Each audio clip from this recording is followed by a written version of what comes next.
Bueno, el tema que nos toca ver ahora es matrices, regresión, SVM y también el tema de selección de datos, digamos. El tema de selección lo tenemos que haber visto al principio, pero lo dejamos al final porque para la selección utilizamos el tema de matriz y como matriz era la última unidad, preferimos darlo al final, digamos. Todo creo que no vale la pena que le explique qué es una matriz, ¿no? Pero dice, bueno, para estas técnicas, principalmente SVM, que si ustedes se fijan en las técnicas que habíamos visto antes de, de la minería de datos, que creo que estaban,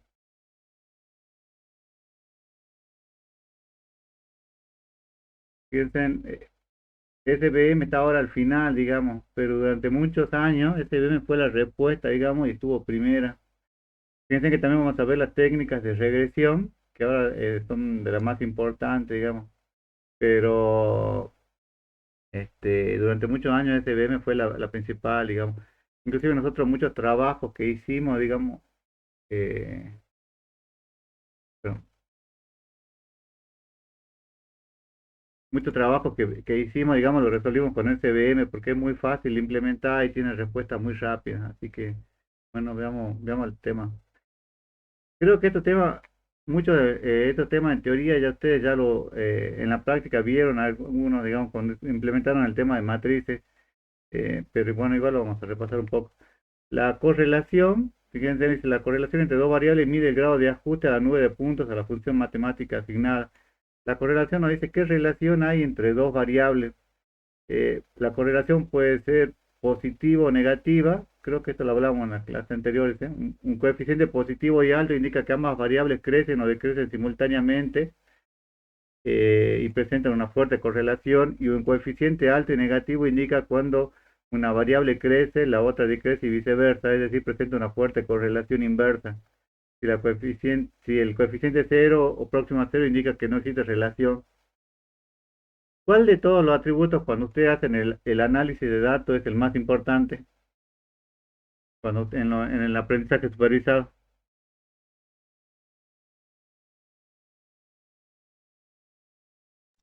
Siempre era el coeficiente positivo, ¿no, profe? No, sí, eso sí, pero yo me refiero cuando yo te doy un dataset que tenga 60 atributos. eh, y siempre hay uno que es el más importante de todos, digamos, para el aprendizaje supervisado. ¿Cuál es el atributo? El que le sirve como guía. Y si entendí bien, ese no sería el atributo que le nombramos como label. Claro, el label. Entonces, esta correlación que ustedes lo analizan, lo tienen que analizar principalmente con el label y ver cuáles son los atributos que más influencia tienen. ¿Por qué? Porque supongamos que yo tengo 60 atributos donde el coeficiente puede ser positivo y alto, o alto y negativo, o puede tender a cero. Acá lo que le dice la teoría es que cuando tiende a cero, ustedes no lo tienen que considerar, digamos, porque no tiene casi influencia con ese atributo. Entonces, el, este, cuando yo tengo que seleccionar con qué atributos tendría que trabajar, yo tengo que fijarme cuáles son los atributos que mayor correlación tengan, digamos, ya sea que sea un coeficiente positivo y alto o que sea un coeficiente alto y negativo, ¿no? Este, entonces, si yo tengo esta tabla, por ejemplo, acá ustedes pueden ver que en el medio es uno porque la relación es consigo mismo, ¿no? ¿Cuál es el atributo que tiene correlación más alta, tanto positiva como negativa? La que más influencia tiene, porque para el valor más grande, digamos, ¿cuál de todo es?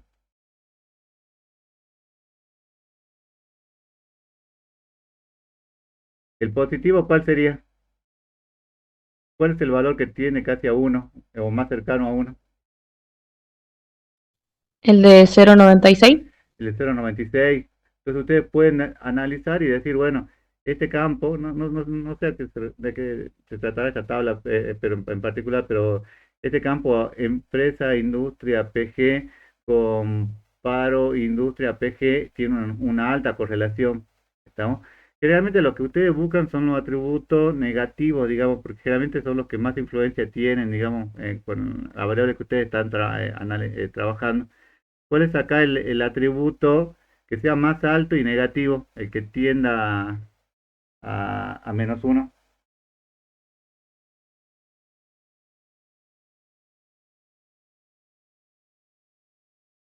Hay un menos 0,67, menos 0,22, 0,38. ¿Cuál es el más alto?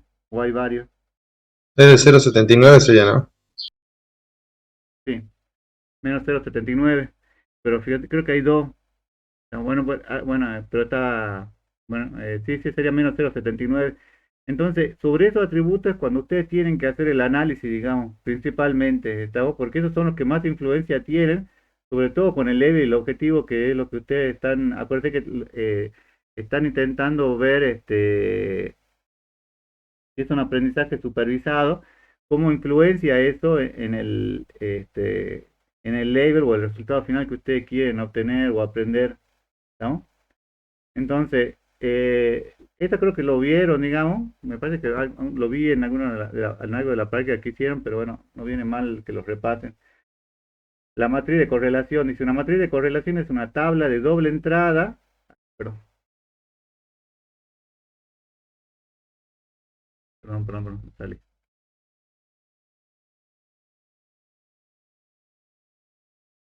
Una matriz de correlación es una tabla de doble entrada por los atributos del dataset que muestra una lista multivariable, la lista de atributos horizontalmente y la misma lista verticalmente.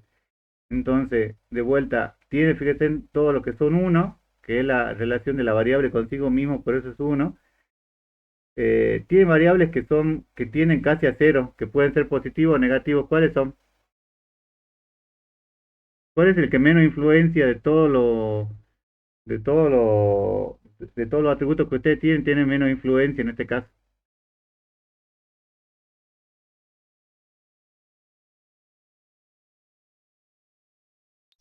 Puede ser, creo que la duración segundo, supongo, y empresa. Duración y empresa, que tiene 0,04. Creo que hay un 0,02. Bueno, acá hay uno que es más chico, localidad con llamada. Fíjense que este es un ejemplo que si ustedes lo buscan, lo pueden encontrar, digamos, porque este es un ejemplo este, que trabajamos con el ingeniero Rodríguez cuando empezamos con este tema de minería de datos, que es de sábanas telefónicas. Estas son cuando ustedes le piden a un juez las comunicaciones, digamos, porque están siguiendo a alguna persona, digamos, a la policía se le brinda unas sábanas que es de este tipo, digamos, que tiene todos estos atributos, y a ellos les costaba mucho hacer o ver cuál es la relación que había entre ellas, digamos, ¿no? Entonces, bueno, si lo buscan a ese artículo, que creo que está ahí en ejemplo, digamos, pueden ver, digamos, cómo sería el análisis, digamos. El gran problema que tuvimos en este problema era, o fue el tema de que teníamos poca cantidad de registros. Yo le dije que tienen que tener, acá está tienen que tener una cierta cantidad de registros para que el análisis sea lo más, eficiente posible, ¿no? Fíjense en que todos estos valores, ninguno pasa de uno o de menos uno, digamos. ¿Eso qué significa? ¿Estos valores cómo están cuando están entre uno y menos uno?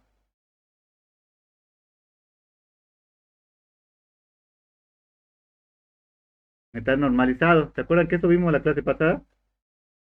O- eh, Este, ahora, hay una matriz que no es la de correlación, sino que es la de covarianza, que es un poco más difícil de analizar, digamos, porque no está normalizada. Fíjense en que los valores que le dan entre las variables pueden ser mucho más chicos, mucho más grandes. Fíjense en acá tiene un valor 596 y otro valor, ¿cuál es el más chico?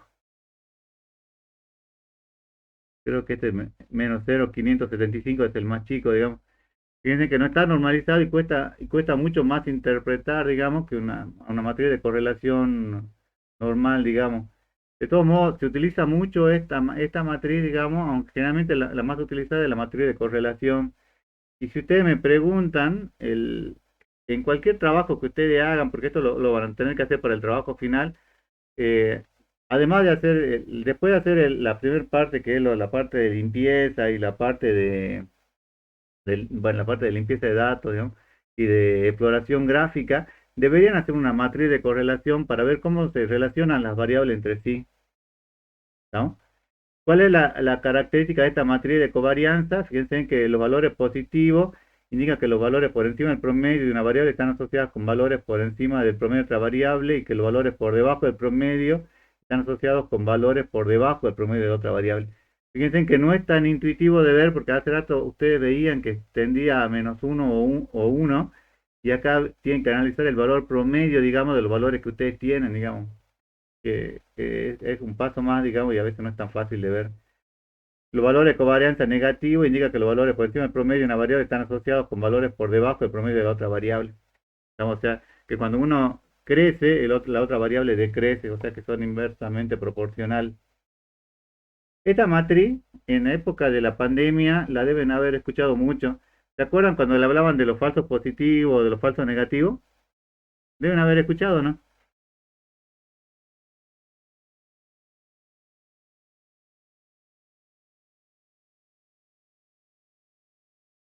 Melissa Lino, ¿estás? Sí, profe, acá estoy. ¿Nunca escuchaste de los falsos positivos o los falsos negativos? Sí, sí escuché, pero no entendía muy bien cómo era. Bueno, fíjense, esta matriz se llama matriz de confusión, es una herramienta que permite la visualización del desempeño del algoritmo, pero fíjense que es en aprendizaje supervisado. Cada columna representa el número de predicciones de cada clase, mientras que cada fila representa la instancia de la clase real. Uno de los beneficios de la matriz de confusión es que facilitan ver si el sistema está confundiendo las dos clases. Entonces tenemos los que son verdaderos positivos, que serían los que realmente, supongamos que estaban enfermos de COVID y estos eran los verdaderos positivos, digamos, sabíamos que estaban enfermos y habían salido como positivos. Y también tenían los verdaderos negativos, digamos, que son los que ustedes detectan que son negativos y el sistema lo detecta como negativo. Pero también el sistema puede ser que detecte en algún caso, porque no sé, falló el análisis o porque estaban en algún momento de la enfermedad que que el resultado era un poco incierto y le salía que tenían un falso positivo, o sea que en realidad era negativo, pero le salía el sistema como falso, ¿no? O podría pasar al revés, digamos, que era positivo, era un falso negativo, digamos.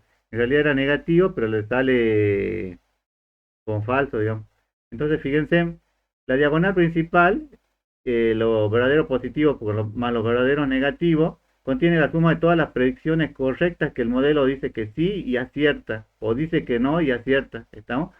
Esta parte sería lo verdadero positivo en todo lo que nosotros predecimos que el modelo va a decir que sí y acierta, y esta parte todo lo que predecimos que no y acierta, digamos. Ahora, estos falsos negativos reflejan los errores del clasificador, o sea que nuestro sistema falla en ese caso y en la realidad no lo es, digamos. Puede ser tanto para los falsos negativos como los falsos positivos. Fíjense en este ejemplo de falso positivo. Esta persona, bueno, fíjense en el resultado, le dice, el resultado es positivo, está usted embarazado. ¿Eso puede ser verdadero o es falso? En teoría un hombre no se embaraza, así que es falso. Es falso, por eso es falso, pero es un falso positivo, digamos, porque el sistema detectó que era positivo, pero en realidad estaba equivocado. O también podríamos tener acá un caso, un falso negativo, por ejemplo, esta mujer que le dice, el resultado es negativo, usted no está embarazada, y pueden observar que la mujer está, no sé, de 8 meses o de 9 meses, ¿entiende? Entonces el sistema detectó mal, digamos. Ahora, sobre estos porcentajes con lo que ustedes tienen que trabajar, y bueno, ahora cuando hagamos la práctica van a ver cuáles son los posibles este, valores que les va dando esta matriz de confusión y que ustedes tienen que tratar siempre que sean verdadero positivo o falso negativo o verdadero o negativo, digamos que siempre el sistema detecte correctamente, ¿no?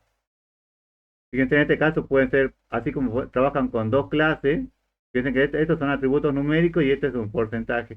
También podrían trabajar con tres clases y tener y ver cuál sería acá los valores que son verdaderos positivos y verdaderos negativos, o los valores que realmente el sistema encuentra realmente que son que corresponde a esa clase, digamos.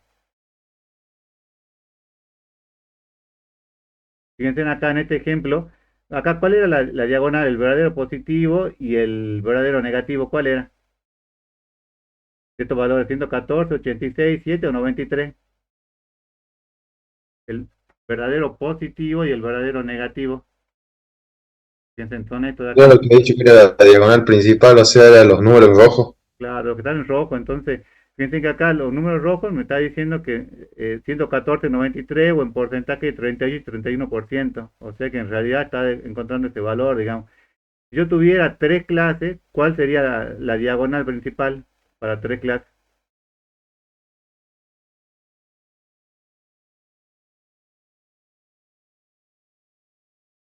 ¿Cuál es mi diagonal principal acá? 96, 16, 10, 21, 103, 16, 4, 4, 92. ¿Cuál es mi diagonal principal que realmente encuentra que pertenece a esa clase?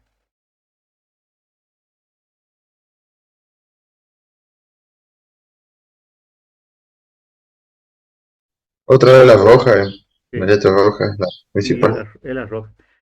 Bueno, entonces habíamos visto al principio que la técnica que vamos a analizar principalmente es la de revisión logística y SBM, ¿estamos? Entonces, lo que le dice la teoría, digamos, fíjense que esta es una de las técnicas más usadas, digamos, y SBM se dejó de usar, pero durante muchos años, inclusive si ustedes buscan en la bibliografía o en internet, inclusive nosotros en algunos trabajos que hicimos con análisis, con minería de texto, utilizamos SBM. Se suele emplear la regresión logística y SVM en combinación con la matriz de confusión, de modo que procederemos a desarrollar, bueno, dichos conceptos. ¿Qué es la regresión logística simple? Esto creo que, no sé si ¿lo vieron en análisis matemático 2 o en cálculo numérico o en investigación operativa, los que le cursaron esta materia?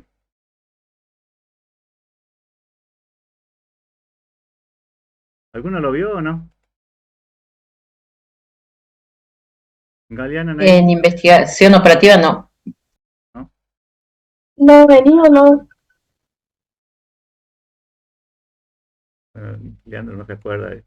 Este, Bueno, la regresión logística simple dice que es un método de regresión que permite estimar la probabilidad de que una variable cualitativa binaria, acuérdense, ¿cuál era la cualitativa? ¿Y cuál puede ser cualitativa y binaria? Un ejemplo, por ejemplo, de cuál es cualitativa binaria. Por ejemplo, que sea hombre o mujer, ¿es cualitativa binaria?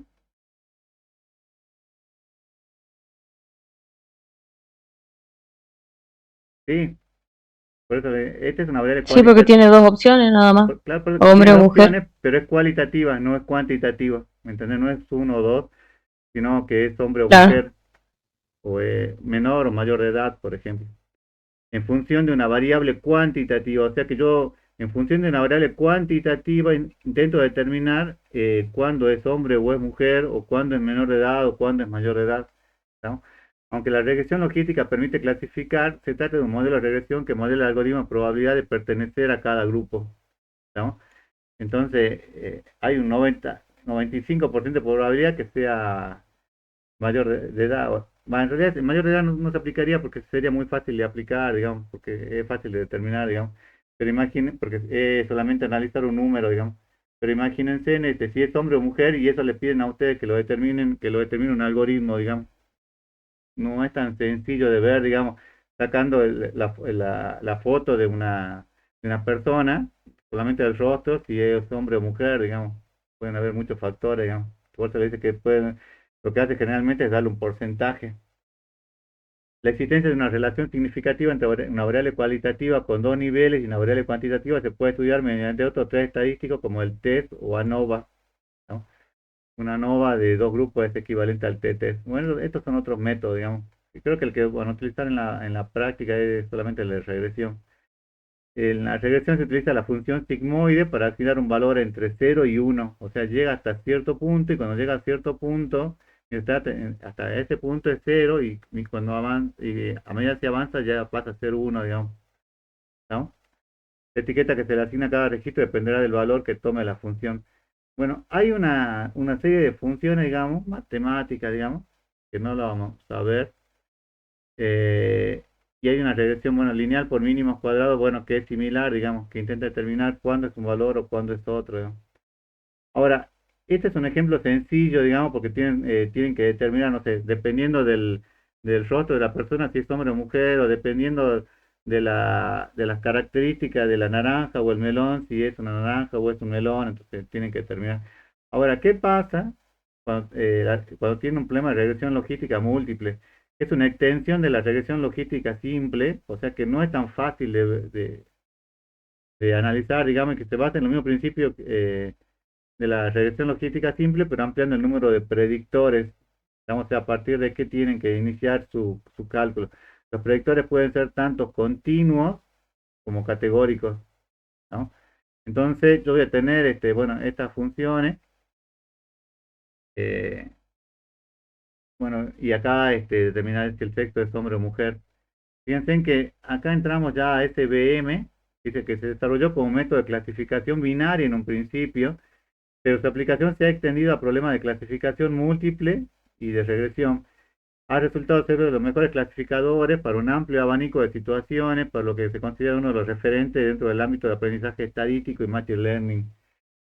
Esta teoría la dejé así como estaba, pero en realidad ahora SVM está siendo suplantada por otras técnicas, como la de aprendizaje profundo, o hay otras técnicas, digamos. Fíjense, SVM es un modelo que representa a los puntos de la muestra en el espacio, separando las clases a dos espacios. O sea, intenta separar o intenta encontrar acá una diferencia. Fíjense que es eh, W por X menos B igual a 1 y este es W por X menos B igual a menos 1. Entonces intenta encontrar acá una área entre las dos que las separe, ¿no? Esta área se le llama hiperplano, que es una separación definida como el vector entre dos puntos de las clases más cercanos y se le llama vector soporte, ¿no? SVM construye este hiperplano, conjunto de hiperplano, en un espacio de dimensionalidad muy alta o incluso infinita.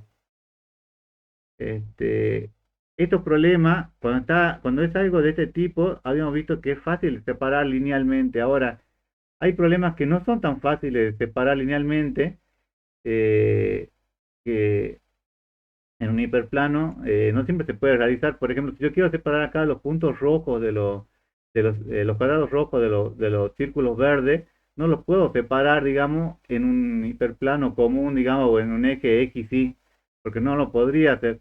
Ahora, ¿qué podría yo plantear? Es crear una tercera dimensión, fíjense, ya no de la forma X, Y, sino de una forma X y Z, donde me resulte más fácil encontrar cuáles son los cuadrados rojos de los círculos verdes. ¿Estamos? Esto te lo menciono en teoría y está bueno que lo vean, digamos, pero si ustedes quieren profundizar, tienen que leer mucho más teoría con respecto a este tema, sobre todo si no lo vieron, digamos. El SVM tiene muchas técnicas, digamos, no muchas técnicas, muchas técnicas de las que están ahora surgieron como mejoras de SVM, digamos, SVM como básico. Fíjense dónde se utilizaba SVM anteriormente. Para el reconocimiento óptico de caracteres, cuando ustedes querían ver en una matriz, colocaban un número y querían saber a qué número correspondían. ¿Ustedes qué número ven acá, por ejemplo?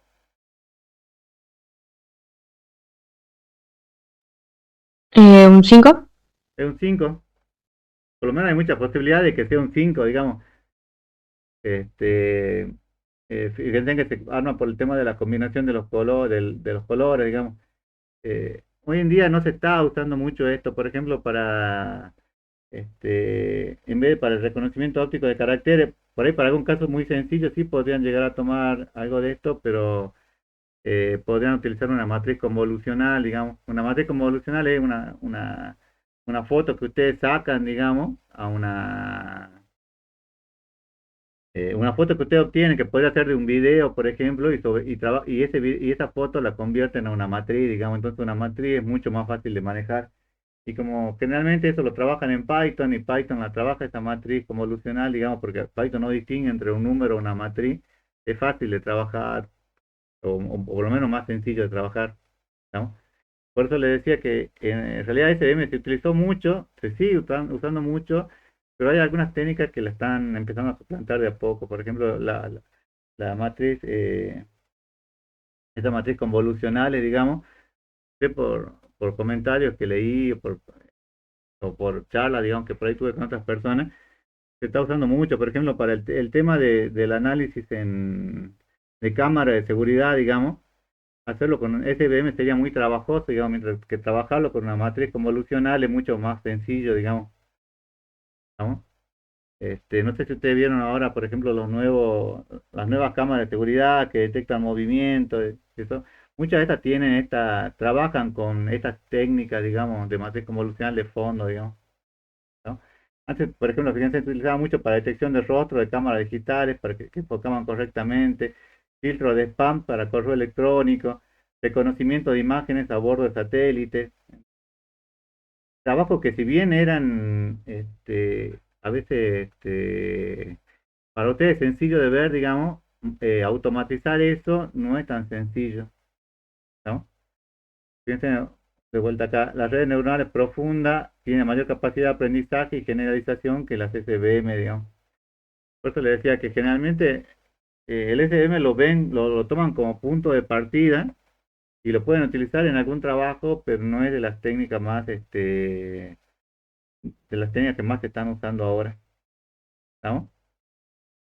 Y esto sí se utiliza mucho y lo van a utilizar mucho ustedes en la práctica ahora y seguramente en el parcial van a tener algún ejercicio con este tema que es de validación cruzada.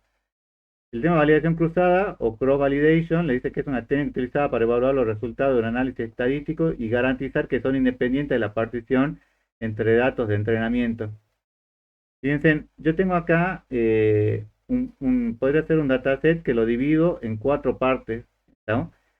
¿Qué podría pasar? Que uno de las cuatro partes en las que yo divido mi dataset tenga algún problema, que podría ser un caso de Euler o algún número extraño, mal cargado, digamos, hay algún problema, digamos. Entonces, si yo a esto lo aplicara, digamos, yo no sé cuál es no sé, no distingo dónde puede llegar a estar el problema, digamos, ¿no? Para hacer la clasificación. Entonces lo que hago es, lo divido en varias partes y en realidad saco como una especie de promedio. Fíjense, trabajo con los tres últimos, trabajo con el primero, el segundo y el cuarto, trabajo con el primero, el segundo y el cuarto, trabajo con los tres primeros y ahí olvido el cuarto. Y después que tengo todo esto, hago un promedio de todo y obtengo un promedio general, digamos, o una evaluación general, digamos, esa es la validación cruzada. Y sobre esta media con la que ustedes trabajan, está casi libre de errores, digamos, porque era muy difícil que, salvo que ustedes tengan errores en todas las partes en las cuales ustedes lo dividieron, es muy difícil que tengan, que todas las partes estén mal, ¿no? Pero de esta forma podrían llegar a solucionar muchos de los problemas, digamos, en situaciones donde ustedes se ven obligados por ahí a trabajar con datos en los cuales no pueden sacar completamente el Euler o tienen que trabajar con todos los registros, digamos, que no tienen mucha cantidad de registros, por lo que fuera, ¿no? Fíjense que esta clasificación que hacen es como que van variando con todas las combinaciones y si después evalúan la teoría, esta parte es como que se vuelve recursiva hasta llegar a un promedio, digamos. Es por eso que se llama validación cruzada, digamos, porque se van cruzando todos los elementos que tienen hasta llegar a un valor promedio del mismo, ¿no? Y se utiliza mucho esto y ustedes lo van a utilizar bastante, digamos, porque cualquier algoritmo que ustedes quieran probar, que eso seguramente lo van a ver en la práctica este miércoles, ya sea redes neuronales o quieran probar con un árbol con algún problema de matriz, digamos, algún algoritmo de matriz, este, pueden llegar a obtener un nivel muy alto de eficiencia, porque están haciendo una variación cruzada con todos los elementos del mismo. ¿Se entiende más o menos, chicos? Fíjense que acá, bueno, acá separa uno un elemento que es separa este elemento que es el de prueba, digamos, que sería trabaja con estos tres y se va separando uno, digamos, y sobre eso va trabajando. ¿Se entiende, alumno?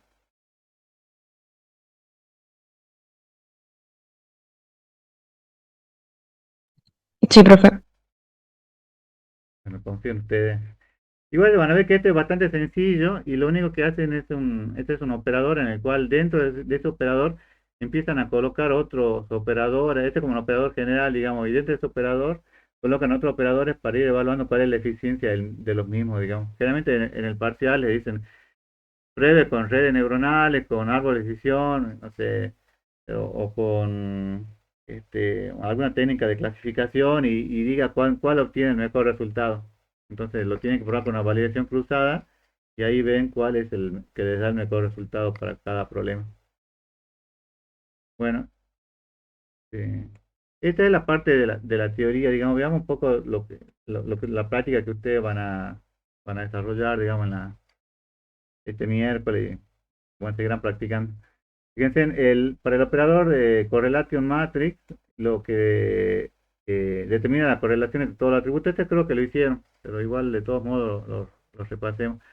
Fíjense, acá tengo la tabla de Gold, luego esta tabla lo convierto de nominal a binominal, este, luego le aplico la matriz de correlación y selecciono por pesos. Ahora quiero ver cuál es el que tiene más influencia de todos los atributos. Eh, entonces me voy acá a operador, matriz de correlación, ayuda, bueno. Corro, bueno, primero me fijo cuáles son los valores que tengo y fíjense que tengo, bueno, el número de fila, si juega o no juega, que esto está con verde porque es el label, el clima, la temperatura, la humedad y el viento, ¿no? Entonces lo que bueno, el mío, bueno, cuenta con esos atributos. Y el segundo punto es convertir de nominal a binominal. Fíjense en cuáles son los atributos que convirtió de nominal a binominal. Binominal significa que puede tener solamente dos valores, ¿no? ¿Cuáles son los atributos que convirtió acá de nominal a binominal?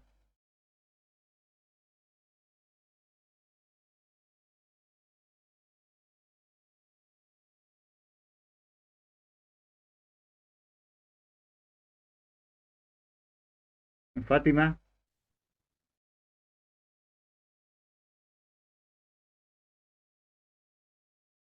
Nieto. ¿No sería el play y el wind? Claro, si se juega o no se juega, lo convirtió a binominal, o sea, porque puede decir si se juega o no se juega. El viento también lo convierte a binominal, porque ustedes pueden decir hay viento o no hay viento. Ahora el clima, ¿lo puede convertir a binominal?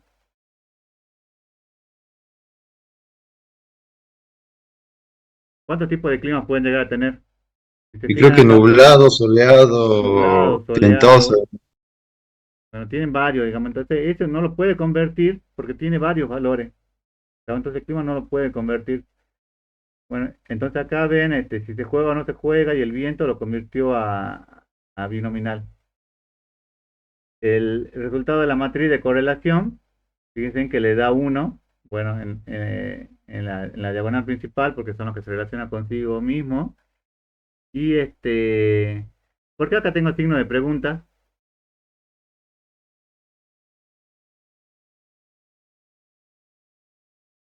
¿Por qué en esta matriz de correlación me dieron con signo de pregunta? Porque esos eran datos nominales. El log, el clima eran nominales, que tenía varios, más de dos estados. Tenía varios valores, entonces no me puede determinar, digamos, salvo que yo lo incluyera nominal a binominal, entonces, ¿qué es lo que me va a decir? Me va a poner clima igual a lluvioso, me va a poner eso se iba a convertir de nominal a binominal, digamos, en qué caso, si es o no es, digamos, clima igual a nublado, eso no es, y clima igual a soleado, eso no es. Ah, bueno, entonces, en este caso sí podría yo llegar a convertir todos los valores, este, incluyendo el clima, ¿estamos? Pero tendría que ver la cantidad de combinaciones que yo tengo acá, digamos. Si tengo tres combinaciones o cuatro o más, un poco más se puede hacer, digamos. Ahora, si yo tuviera 50 combinaciones, no. ¿No? Y el resultado de la selección por peso, acuérdense que esto lo que estamos buscando es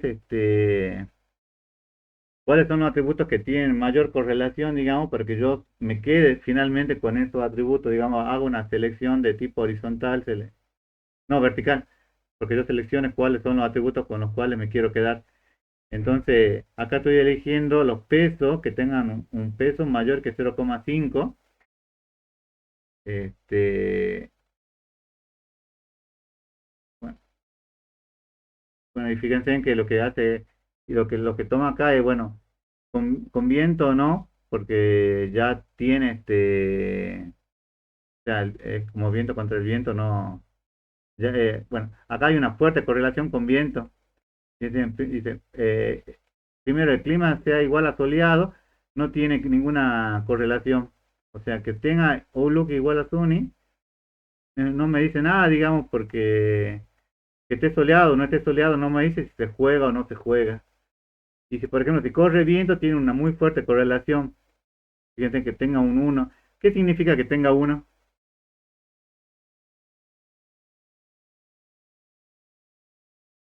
En este caso, por ejemplo, que me diga que viento el peso del viento es uno, ¿qué significa? ¿Qué pasa cuando hay mucho viento? ¿Se puede jugar o no?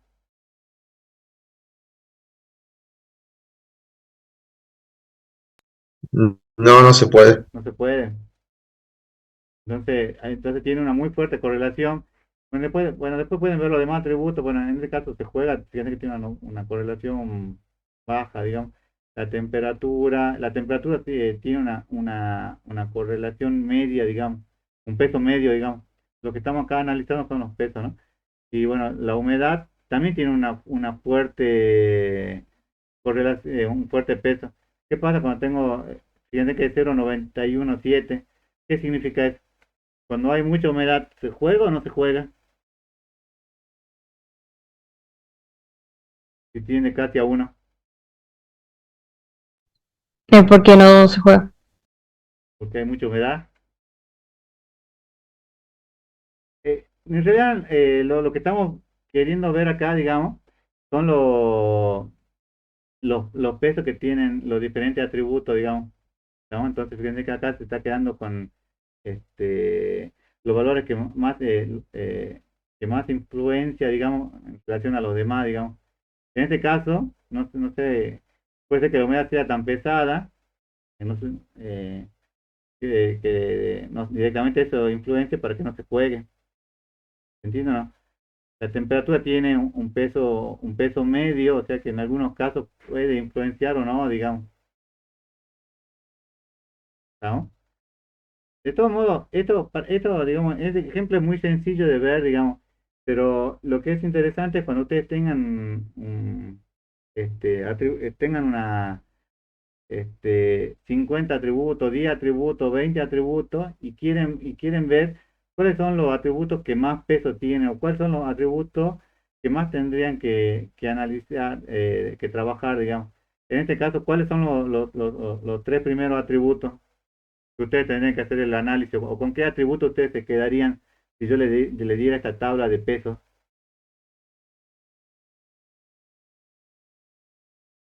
¿Se quedarían con clima igual a soleado?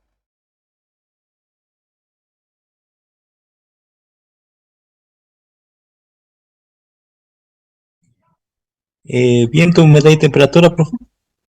Claro, viento, humedad y temperatura, porque esto lo que me está diciendo son los pesos. Acuérdense que esto, ¿para qué me sirve, digamos?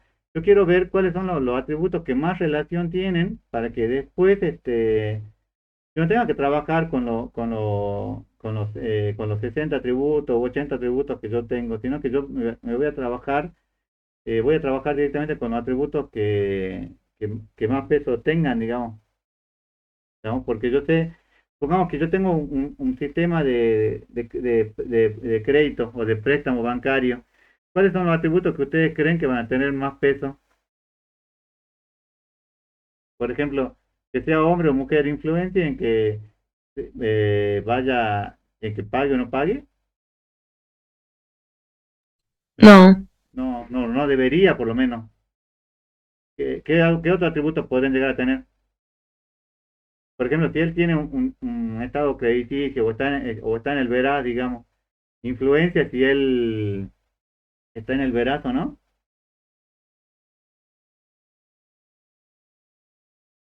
¿Tendría un fuerte peso o no? Sí, profe. Sí, ni siquiera le deberían haber dado el préstamo. Pero bueno, entonces, por de vuelta, todo esto, ¿cuál es el objetivo de esta materia, digamos? Primero ver cuáles son las que se relacionan, principalmente con el tema del level o el objetivo, y después analizar cuáles son los pesos para ver con qué atributo voy a trabajar, ¿no? Ya vamos a ver ahora un ejemplo donde tenemos 60 atributos y al final el sistema determina que se tiene que quedar con 3 o con 5, creo. Fíjense, tenemos otro operador, bueno, el operador que decíamos que era covarianza, que se acuerdan que era similar a la materia de correlación, que cuál era la diferencia entre covarianza y correlación. El de covarianza, ¿qué es lo que tenía de bueno o de malo?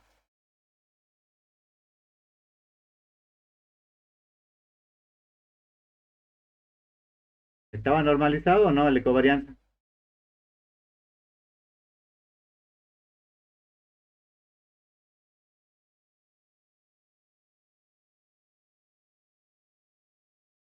¿Se acuerdan o no? No estaba normalizado, profe. No estaba normalizado, entonces resulta más difícil de trabajar, digamos. De todos modos, igual lo tienen que probar. A veces puede ser que una matriz de covarianza le dé mejores resultados que una matriz de correlación común, digamos, lo pueden probar, digamos. Bueno, hago un punto, bueno, fíjense que acá le puse el punto de control, este polinomio que obtengo y le aplico la matriz de correlación. Entonces, al correr el modelo observamos en este punto que tiene un atributo definido como label, bueno, que es el verde, y que después tiene otros 5 atributos que es A1, A2, A3, A4 y A5. Estos son los valores con los cuales partimos. Tiene 200 ejemplos, que bueno, para probar está bien, digamos, para hacer un trabajo real ya no, digamos. ¿Cuál es el resultado del operador de covarianza? Fíjense en que le devuelve esto, digamos. Entonces, ¿qué es lo que se tienen que guiar acá en esta matriz de covarianza? ¿Con qué atributos se tienen que quedar, digamos? ¿Era con los atributos que tienen a uno o menos uno?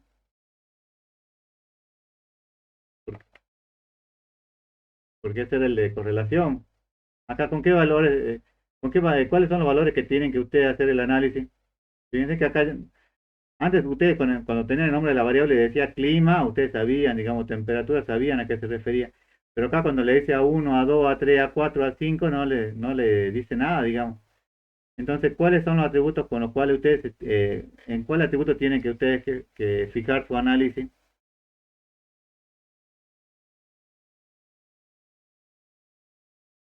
Nieto,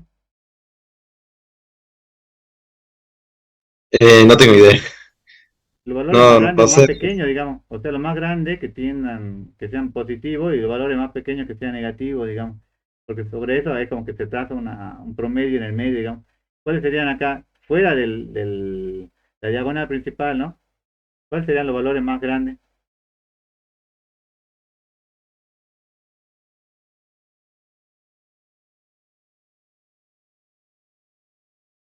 De la diagonal no sería la 5.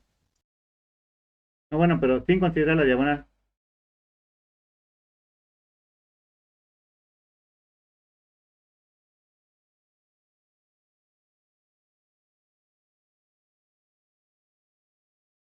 ¿Cuál es el valor más grande? El A4 con el A5. Sí, que le da... Ah, bueno, pues ese sería el negativo, el 0,7 menos 0,73 menos... El A3 con el A4, profe, que sería 0,586, creo que es ese. Sí, entonces este valor y este valor, digamos. Entonces, lo que ustedes podrían analizar entonces es que todos los atributos tienen correlación, digamos, pero el que más correlación tienen es el atributo A3, A5 con el A4. ¿no? Entonces, sobre ese podría ser el punto de partida para el análisis que ustedes realicen, digamos. Por eso le digo, este es un ejemplo, fíjense que le dice, tiene 5 atributos, pero que creo que ese es el problema no. Pero ustedes no saben a qué se refiere cada uno de esos atributos. Podría ser droga 1, droga 2, droga 3, hasta droga 60, y no sabrían ustedes sobre cuáles de esos atributos tendrían que quedarse, ¿estamos? Entonces, tienen que analizar el valor más grande y el valor más pequeño que tienen, y sobre eso empezar a trabajar. Podrían ser 3, 4, 5 atributos, digamos. De todo modo, si quieren algún ejercicio que les sirva como guía, fíjense en el trabajo ese que escribimos eh, de página de, de sábanas telefónicas. Fíjense ahí, porque ahí hicimos un análisis, digamos, un análisis similar ustedes deberían hacer en su trabajo. Sobre cualquier problema que ustedes tengan, deberían poder determinar, generalmente con una matriz de correlación, ver cuál es los valores más grandes o más pequeños, digamos. Fíjense, ahora, para este problema de validación cruzada, ¿para qué me sirve la validación cruzada? ¿Qué es lo que hacía la validación cruzada? ¿Qué es lo que vimos recién? A ver si lo han entendido. Yo agarraba un problema y ¿qué es lo que hacía con mi problema?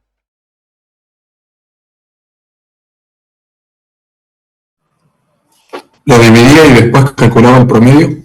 Lo dividía, sacaba, eran 4 o 5 y sacaba uno y ese lo utilizaba para hacer la prueba. Entonces lo iba rotando, digamos, el primero, después el segundo, después el tercero, después el cuarto, después el quinto, y entonces de todo ese análisis que tenía, después me quedaba con el último. Perdón, me quedaba con el promedio, digamos, de todo, ¿no? Entonces, la forma más sencilla, bueno, hacer clic en el botón derecho y poner insertar building block o poner nominal cross validation o numerical cross validation, depende con qué problema estén trabajando ustedes, ¿no? Entonces, puede ser una validación cruzada nominal o numérica. Entonces, acá aplicamos lo que vimos en la teoría hace un momento, que es el operador de regresión logística, que determina la correlación entre los atributos y produce un valor de ponderaciones basado en estas correlaciones. Entonces, tenemos este ejemplo de sonar. Este ejemplo de sonar es un ejemplo muy típico, digamos, muy básico, digamos, en el cual yo tengo muchos valores, que es lo que me da lo que me tira un sonar, digamos, y sobre esos valores yo le aplico una correlación, le aplico una validación cruzada. Fíjense que le aplico este operador de validación, y como yo le decía, es como un operador general o un superoperador, porque adentro tiene suboperadores, digamos. Adentro yo le voy a decir en esta validación cruzada, por ejemplo, que aplique la regresión logística. Entonces después le digo que aplique, que me dé la performance para esta regresión logística y puedo ver qué performance me da, digamos. Puede ser que esta regresión logística no funcione o me dé valores muy bajos, digamos, y podría probar con redes neuronales o podría probar con un árbol. Entonces, eh, pruebo dentro de este operador general, digamos, acá en este caso con regresión logística. Estamos entonces hago el entrenamiento. Fíjense que acá le pone que el método de división va a ser relativo. eh, el radio de la división va a ser de 0,7, o sea que tomará 0,7 para que entrene y el resto para que pruebe el modelo. Y luego dice, el resultado del ejercicio con el operador logístico es el siguiente. Fíjense, de los 60 atributos que yo tengo, bueno, cada uno de los atributos, el coeficiente, la desviación estándar del coeficiente, la desviación del error, el valor z y el valor p, ¿no? Y como resultado del operador performance podemos observar la matriz de confusión resultante. Entonces, ¿cuáles son los valores acá que en este caso tenía que predecir si era una roca o era una mina? ¿Cuál era la diagonal que yo tenía que analizar? Que me decía que cuando era verdadero, detectaba que era verdadero y cuando era negativo, detectaba que era negativo. 16, 5, 13 o 28.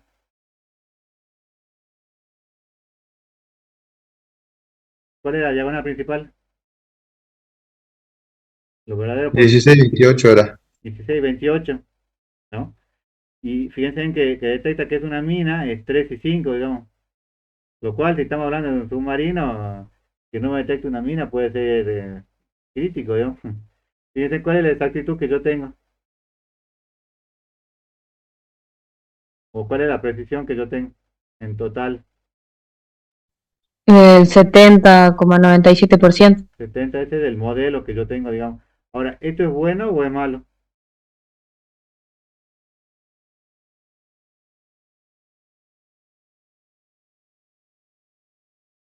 Ustedes probaron, me mostraron resultados cuando vieron ejercicio y le daban niveles de, yo vi que le daban valores de 30 o 40 en la práctica.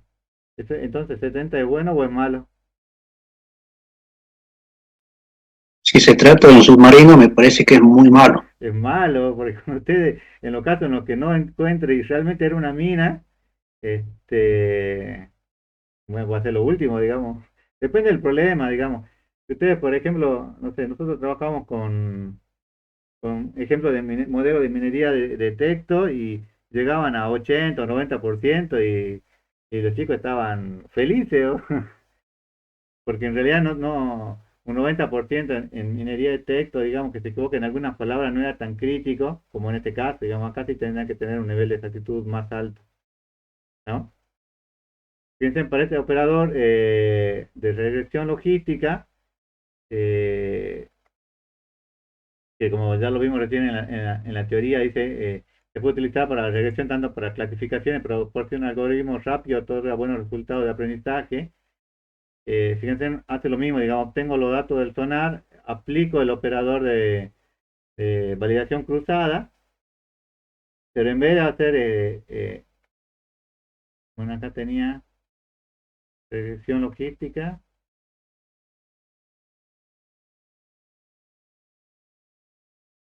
vemos, bueno, bueno, acá varió, digamos, se le llama también, pero si ustedes se fijan bien, este es un SVM. Vemos que el proceso principal se divide en dos subprocesos, en el proceso, subproceso de entrenamiento, que es este, digamos, figura el operador logístico o SVM, ¿no? El otro era la regresión logística pura y este es un SVM, habría que cambiar el nombre acá.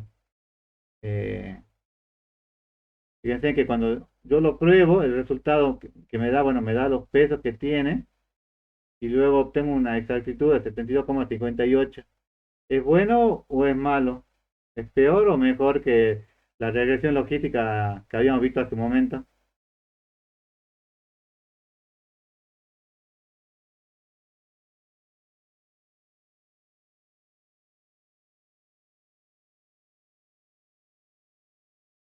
¿Es mejor o es peor?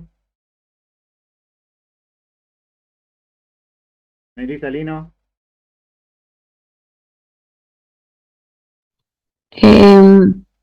El de Cerato era de 70, ¿no, profe? sí. Y bueno, este tiene 2% más.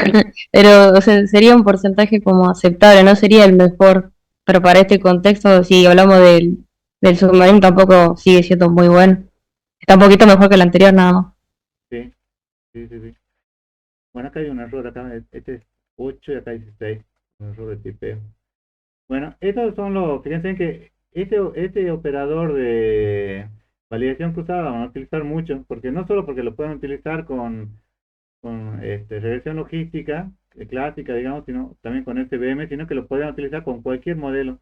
Ya van a ver que en la práctica se les pide indique cuál es mejor, digamos, hacerlo con red neuronal o con un árbol o con SVM. Y ustedes ahí tendrán que aplicar los tres y ver cuál de los tres les da mejor resultado, ¿no? Es muy interesante porque los resultados que obtienen son muy, muy ricos, digamos, puede variar bastante. Pueden obtener, pueden saber, digamos, para este problema en particular, cuál operador les conviene, digamos, y trabajar sobre ese operador, digamos. Entonces, bueno, la última, y esto ya es la última teoría que van a ver, en realidad es la práctica, digamos, es el tema de selección en RapidMiner, que como ya vimos, tenían que ver el tema de matrices. Y para esto tienen tienen algunos operadores, digamos, vamos a tratarlo, creo que los dos más importantes nada más. Pero la selección de matrices puede ser tanto vertical como horizontal. La vertical es en relación a la columna o atributo que ustedes quieren seleccionar, y la horizontal sería en relación a los atributos, a la cantidad de registros, digamos. Puede ser que yo tenga 10.000 registros, pero 10.000 registros lo único que me importan son 500 registros, entonces es mucho más fácil trabajar sobre esos 500 que sobre esos 10.000. Ahora, yo tengo que poder determinar cuál de esos 500, cuál de 500 de esos 10.000 me convendría trabajar, ¿no? Entonces, un operador que utilizamos es este operador de ejemplo estratificado. Este operador crea una muestra estratificada del dataset de origen, crea subconjunto aleatorio y asegura que la distribución de la clase en los subconjuntos sea lo mismo que en todo el dataset.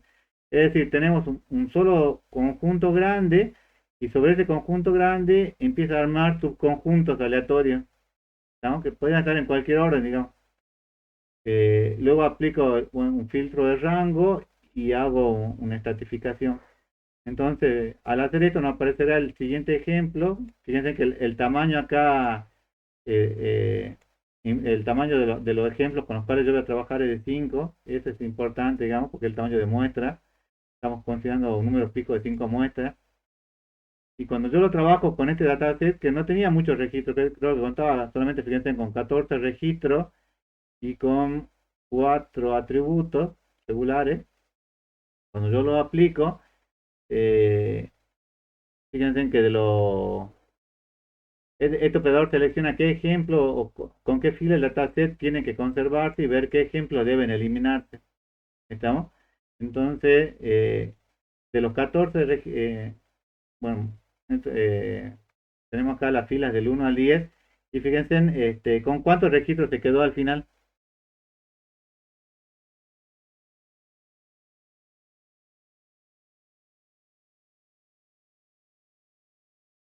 ¿Con cuántos registros de los 14 originales se quedó?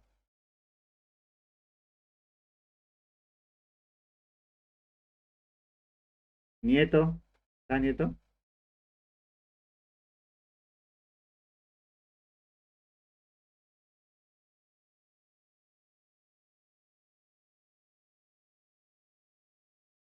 Brian Carnicel, Con 5, con 5. Empezamos con 14, fíjense que después pasó a 10. Como el ejemplo de acá en el filtrado se quedó solamente con el 1 al 10 y de los 10 al final me quedé con 5, digamos. Dice, ya conocemos la explicación teórica de las ventajas de muestreo estratificado, porque esto ya lo vieron ustedes, lo vieron en estadística, digamos, y me parece que vimos una clase de muestreo, pero en la práctica puede ser interesante su aplicación, en algunos casos hasta obligatorio. Bueno, hay que acordarse que, bueno, Rapimir creo que tiene una limitación de los 10.000 registros, entonces no puede trabajar con todos los registros. Eh, entonces está bueno, digamos, que haga una limpieza horizontal, digamos, o una selección horizontal, también como por una selección vertical, digamos, diciendo cuáles son los atributos que más influencian y que me tenía que quedar con esos atributos, digamos. Entonces, a modo de ejemplo, supongamos que cambiamos el parámetro de absoluto a relativo que teníamos al principio y le ponemos un radio de 0,3. Como teníamos 10, nos quedamos con el 30% de los registros, o sea que el 30% de 10 registros sería 3, ¿no?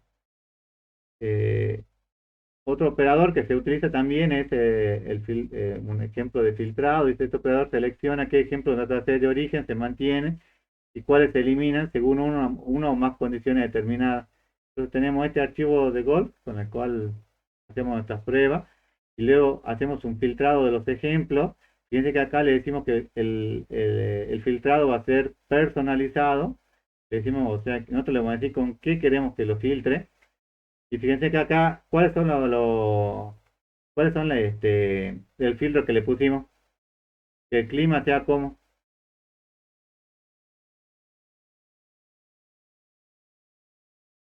¿Lluvioso?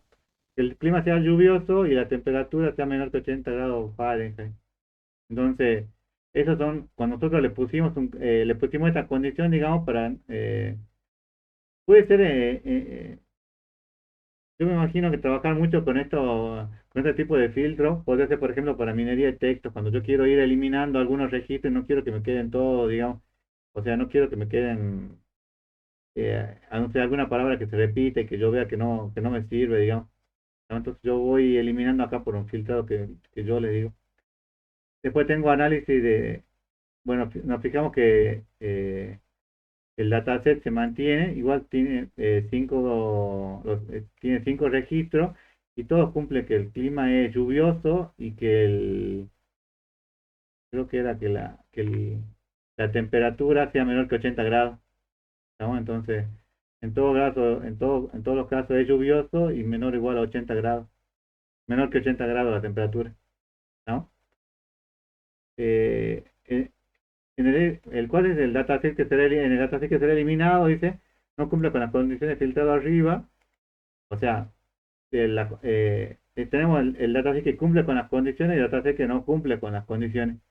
Por ejemplo, este registro, no sé, el número 6, ese sí, Sony, temperatura 69, humedad 70 y falso. ¿Por qué lo eliminé a ese registro? ¿O por qué se eliminó?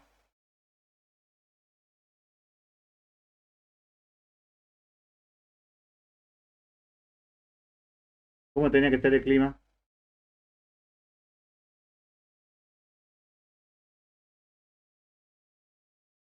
El clima tenía que ser lluvioso y acá está soleado, entonces ahí no cumple con algunas características, ¿no? Estos son los 9 registros que quedan, digamos, con los que ustedes pueden observar también y pueden ver cuáles son los registros que ustedes eliminaron. Ahora, hay un operador que se llama Optimize Selection, que selecciona los atributos más relevantes del dataset dado. O sea, en vez de calcularle como estamos viendo recién el tema del peso, ustedes podrían aplicar este algoritmo, este operador le va a decir con cuáles de los atributos deberían quedarse ustedes. Entonces, por ejemplo, dicen, a continuación realizaremos el siguiente ejercicio. Bueno, recuperan de vuelta los datos del sonar, que tienen los 60 atributos, y aplican el operador Optimize Selection. ¿Qué es lo que yo quiero que me diga? Este, si trabajar con los 60 atributos o trabajar con 3, con 4, con 5 me da los mismos resultados, que me diga estos 3, 4, 5 con cuáles me tendría que quedar, ¿no? Fíjense que acá utiliza dos métodos de selección. El método de selección es forward, pero puede ser forward o backward. Esto lo vimos en la clase anterior, pero el forward es cuando va hacia adelante va hacia adelante para hacer la prueba y después retrocede para ver con cuál se va a quedar, y el backward es cuando retrocede y después continúa avanzando, ¿no? Fíjense que dentro del operador Optimize Selection coloco una validación cruzada. Fíjense que de vuelta trabajo con el 70% y la división de forma relativa.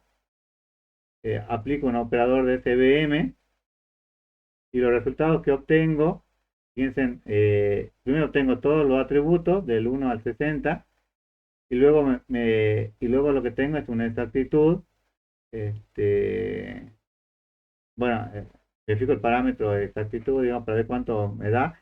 Fíjense que acá me da un 85,48%. ¿Es mejor o es peor que el valor que teníamos antes?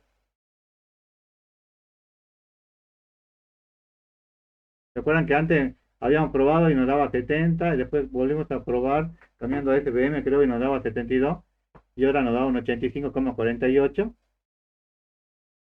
Entonces, ¿mejoramos o no la exactitud? Sí, sí, mejoró. Mejoró. Igual yo no me subiría a submarino, pero mejoró. Bueno, fíjense, pero lo más importante acá es, ¿con cuántos atributos se quedó?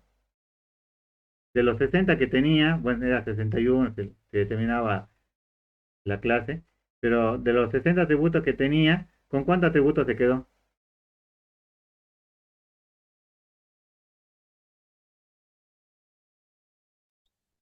Con 4. Con 4. Entonces me dice que los 60 obtengo los mejores resultados trabajando solamente con el atributo 10, 12, 16, 51. ¿Estamos? Y descarta los otros 56. Y fíjense que aún así obtiene mejores resultados. Con este modelo, quedando con estos 4 atributos, obtiene mejores resultados y llega a un 85%.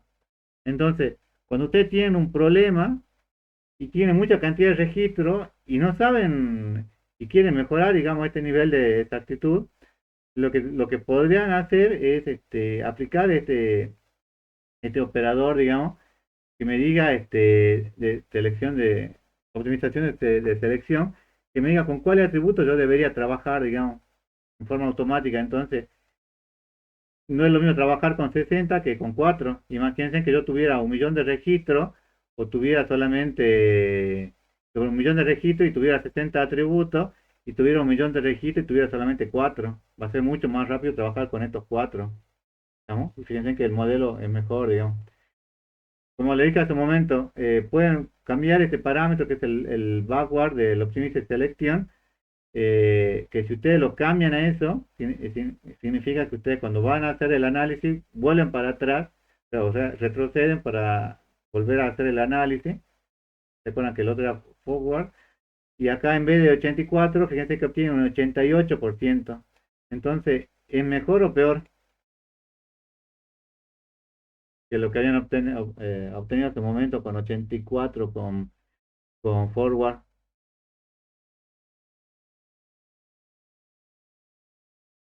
Es mejor. Mejor. Es mejor. Entonces, fíjense que yo voy mejorando mi modelo y aplicando a operadores, digamos, que pueden ser de selección vertical como de selección horizontal, digamos, ¿no? Otros operadores para la selección de atributos, y esto no lo vamos a ver, aunque es muy interesante, digamos, eh, una selección por fuerza bruta. Fíjense que esta selección por fuerza bruta dice que selecciona los atributos más relevantes del conjunto dado al intentar todas las combinaciones. No sé si ustedes se acuerdan que antes, no sé si seguirá estando, pero se usaba mucho el tema de detección de claves por fuerza bruta, que probaba todas las posibles combinaciones. ¿Lo escucharon o no? Sí, profe. Bueno, esto hace algo similar, digamos, hace todas las combinaciones. Lo que pasa es que esto es exponencial, digamos. Si yo tengo que hacer un exponencial de 60, es muy probable que no termine, no va a terminar, digamos. Este operador es recomendable cuando la cantidad de atributos es pequeño, menor a 10. En este caso se puede aplicar. Puede hacer un optimizador de selección, de evolución, eh, que selecciona también con técnicas de algoritmo genético, digamos, ¿no?